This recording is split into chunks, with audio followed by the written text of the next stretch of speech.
frost on the window. Well, today I'm preserving the very last of our garlic harvest from last year.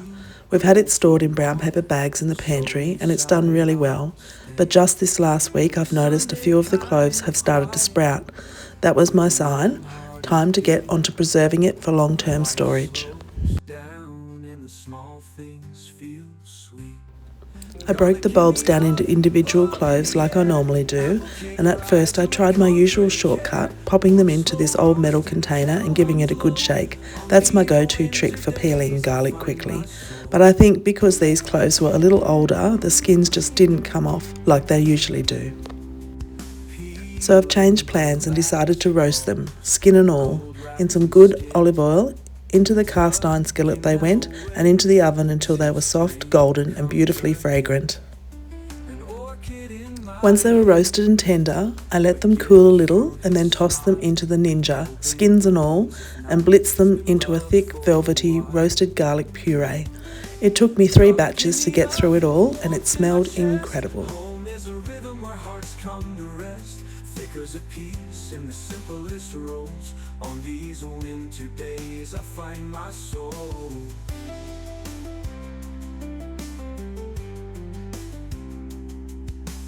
Dusting the shelves, folding the throws. In the rhythm of home, my heart's come to rest. No rush, no race, just a world in this space. A candle, a chore and a gentle embrace. To store it, I spooned the puree into Ziploc bags, flattened them right out and pressed out all the air. Then, this is a little trick I like, I scored lines across the bag before freezing, kind of like a chocolate block, so once it's frozen I can just snap off what I need. Dusting the shelves, folding the throws. In the rhythm of home, my heart softly grows. No rush, no race. I pop the bags onto a baking tray to freeze flat. That way they don't take up much space and they're so easy to grab a square or two for cooking later. It's so satisfying preserving your own harvest. It's one of those simple little jobs that sets you up for easy, flavourful meals later on. And nothing goes to waste. That's what I love. I find my soul.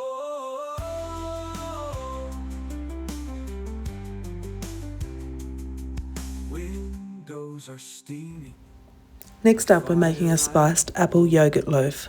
I'll pop the full recipe down in the description so you can follow along step by step when you're ready to bake it yourself. I'm grateful for Start by cracking 2 eggs into a mixing bowl, then adding half a cup of raw sugar. I'm using my hand beater to mix them together until they become light and fluffy. It only takes 2 or 3 minutes, but makes all the difference. of love and of legacy, tender and bold.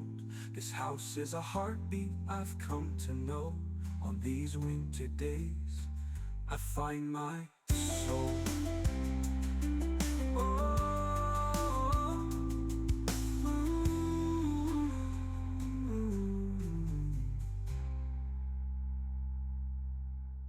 Garlic in the oven, love in the air.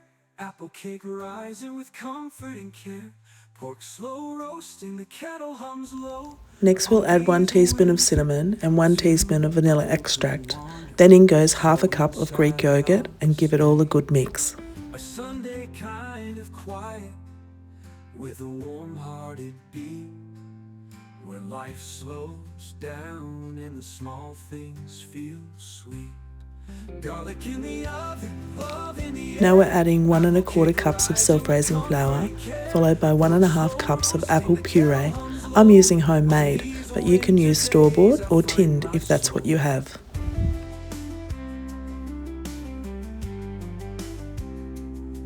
Peeling the last bulbs, gold wrapped in skin, tucking them away till spring comes again. An orchid in my hand. Mix it all through until it's smooth and well combined. It'll be quite a thick, luscious batter. It's been loved for a while. Garlic in the oven, warmth in my chest. Home is a rhythm where hearts come to rest. Thick as a peace in the simplest rolls. On these winter days I find my soul. Brush your loaf tin with a bit of melted butter to stop it from sticking, then pour the batter in and smooth it out. The shells, folding the throws, in the rhythm of home, my heart's come to rest. No rush, no race, just a world in this space. A candle, a chore, and a gentle embrace. Garlic in the oven, warmth in my chest. Home is a rhythm where hearts come to rest. Flickers of peace in the simplest rolls. On these winter Take one fresh apple, peel it, core it, and slice it thinly. Arrange the slices on top of the batter, however you like. I'm going for a little pattern today. The shells, folding the throws, in the rhythm of home, my heart softly grows. No rush, no race, just a world in this space. A candle, a chore, and a gentle embrace. Garlic in the oven, sweet and slow. Time turns golden and the candles glow. With every step in my homemaker row. On these winter days I find my soul.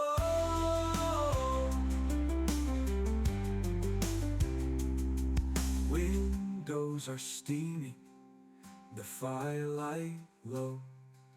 A quiet kind of magic in life's gentle flow. I'm grateful for messes, the cleaning, the calm, the laughter, the baking, the comfort, the balm.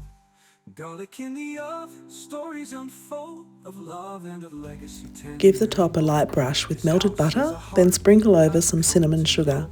It'll caramelise beautifully in the oven. I find my soul.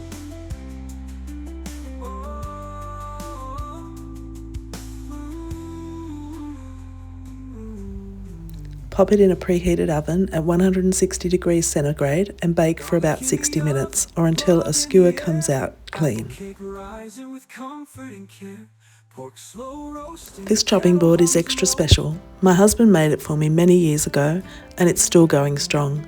I like to give it a really good natural clean about once a week just to keep it fresh and looking its best. I start by sprinkling a good amount of coarse salt over the surface of the board. Salt acts as a gentle abrasive. It helps lift stains and food particles without damaging the wood. Then I add some bicarbonate of soda. It's brilliant for neutralising any lingering odours and gives the board a deeper clean. Next I squeeze over some fresh lemon juice. You can see it fizz when the lemon juice hits the bicarbonate of soda. The citric acid in the lemon helps cut through grease and has natural antibacterial properties. I use the lemon itself as the cleaning tool. Just grab one half and rub it over the board in circles, working in that beautiful natural scrub we've just made. I let it sit for a few minutes to really soak in, then give it a rinse under warm water and leave it to dry. The board always comes up fresh and smells lovely. I love using simple natural ingredients like this. It keeps things clean without any harsh chemicals, and it's a little ritual that helps me take care of the things I treasure. There's something about washing up by hand. It's a quiet little task that lets me slow down for a moment, especially after a busy morning in the kitchen. Okay, our spiced apple yogurt loaf is out of the oven, and just look at it, golden, fragrant and beautifully risen. While it's still warm, I'm brushing the top with a little apricot jam. It gives it the most beautiful shine and adds a lovely hint of sweetness without overpowering the spices. The loaf is made of simple ingredients: apple puree, Greek yogurt, eggs, cinnamon, vanilla and just half a cup of raw sugar. No butter at all in the mixture, which keeps it lighter while still being soft and moist. If you cut the loaf into 8 generous slices, each one comes in at just under 170 calories, perfect for morning tea or a light dessert. It tastes every bit as good as it looks, soft, gently spiced and not too sweet. It's the kind of cake that feels wholesome, but still like a treat. It's moist, it's full of flavour, and that hint of apricot glaze on top just finishes it off perfectly. Just